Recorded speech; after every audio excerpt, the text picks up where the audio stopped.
എന്ന് പറയും. എന്തിനാണത്?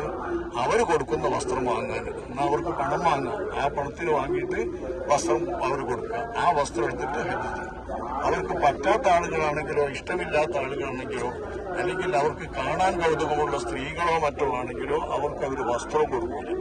വസ്ത്രം കൊടുക്കാതിരുന്നാൽ അവർ കൊടുക്കുന്ന വസ്ത്രത്തിലല്ലാതെ തവാഫ് ചെയ്യാൻ പറ്റില്ല എന്നാണ് അവരുണ്ടാക്കി വെച്ച അന്ധവിശ്വാസം.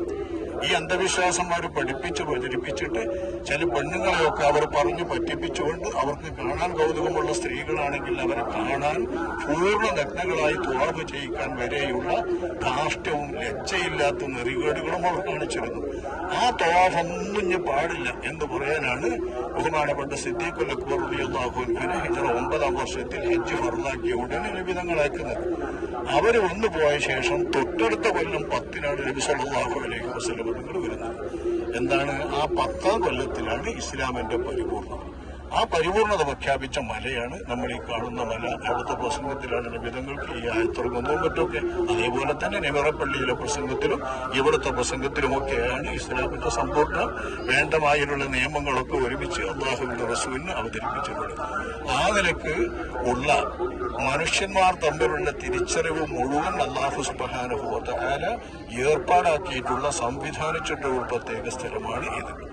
ഇനി ഖിയാമത്ത് നാൾ വരെയുള്ള ജനതതി ഇസ്ലാമിനെ എത്ര ആര് കുറ്റം പറഞ്ഞാലും, ഇസ്ലാമിനെ എന്തു തരത്തിലുള്ള ഏതൊക്കെയോ തരത്തിലുള്ള മാഫിയകളാക്കി ഇസ്ലാമിനെ ആരെന്ത് പ്രചരിപ്പിച്ചാലും, ഇസ്ലാമിനെ ഭീതിയുടെയും തീവ്രവാദത്തിന്റെയും വേണ്ടാത്തതിന്റെയും തിന്മകളുടെയും മനുഷ്യനെ കൊല്ലലിന്റെയും മനുഷ്യനെ ആക്രമിക്കുന്നതിന്റെയും എല്ലാം മൂർത്തിയാക്കിയിട്ട് എല്ലാവരും അവതരിപ്പിച്ചാലും ഇസ്ലാമിക സാഹോദര്യം ഇന്നതാണ്, ഇസ്ലാമിന്റെ രീതി ഇന്നതാണ്, ഇസ്ലാമിനെ അല്ലാഹുവിന് സമർപ്പിക്കുന്നതിന്റെ സ്വഭാവം ഇതാണ് എന്ന് പരിപൂർണമായി കാണിച്ചു കൊടുക്കുന്ന ആ മഹത്തായ കർമ്മമാണ് ഹജ്ജ്. ആ ഹജ്ജ് ഖിയാമത്ത് നാൾ വരെ ഇവിടെയാണ് ഏറ്റവും അതിന്റെ പ്രധാനപ്പെട്ട സംഗമഭൂമി. നിങ്ങൾക്കറിയാലോ അറഫ.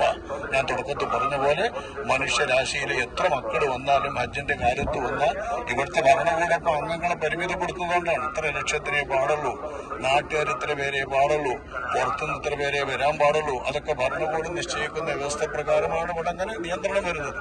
ആ നിയന്ത്രണമൊന്നും ഇല്ലാതെ ജനം ഇഷ്ടം പോലെ വന്നാലും അറഫ ഭൂമി കൂടൂല. അറഫ ഭൂമിയിൽ എല്ലാവർക്കും ചേരാൻ പറ്റും. എന്തിനാണിത്? അള്ളാഹുവിന്റെ ദീനിനെ തിരിച്ചറിയാൻ, ലോകം തിരിച്ചറിയാൻ, മനുഷ്യന്മാർ തമ്മിൽ തിരിച്ചറിയാൻ, മാനവികത തിരിച്ചറിയാൻ, എങ്ങനെയാണ് ഇസ്ലാമിന്റെ സുന്ദരമുഖം, സൗന്ദര്യമുഖം എന്ന് ലോകത്തിന്റെ മുമ്പിൽ കാണിക്കാൻ. ഇവിടെ വാളുമില്ല, ആയുധമല്ല, ഒന്നുമില്ലാതെയല്ല മനുഷ്യന്മാർ മുഴുവനും കൂടി കൂടുക. വളരെ വലിയ സന്തോഷത്തിന് ഒരേ വേഷത്തിന് നമ്മൾ ഈ കാണുന്ന തുണിയല്ല ആണുങ്ങൾ മുഴുവൻ എടുക്കുന്നത്. പെണ്ണുങ്ങളാണെങ്കിലും ഒരുവിധമൊക്കെ വരുന്നത് പല വേഷത്തിലാകുന്നത് കപ്പലാണ്. പണ്ടത്തെ കാലത്ത് വെള്ള തന്നെയാണ് അവർ ഉടുക്കുക, വെള്ള വസ്ത്രങ്ങളൊക്കെ ആയിട്ട്. അങ്ങനെ ആകെ ഒരു വെള്ള ഒരു പാൽക്കടൽ തന്നെ ആ കാടലായിട്ട് മാറുന്ന പ്രദേശമാണ് ഈ പ്രദേശം. ഈ പ്രദേശത്ത് ഒരുമിച്ച് കൂടുന്നവർക്ക് ലബ്ബൈക്കാണെന്ന തെൽബിയത്തല്ലാതെ മറ്റൊന്നുമില്ലല്ലോ. അപ്പൊ ഇതാണ് ഇസ്ലാമിന്റെ സൗന്ദര്യം.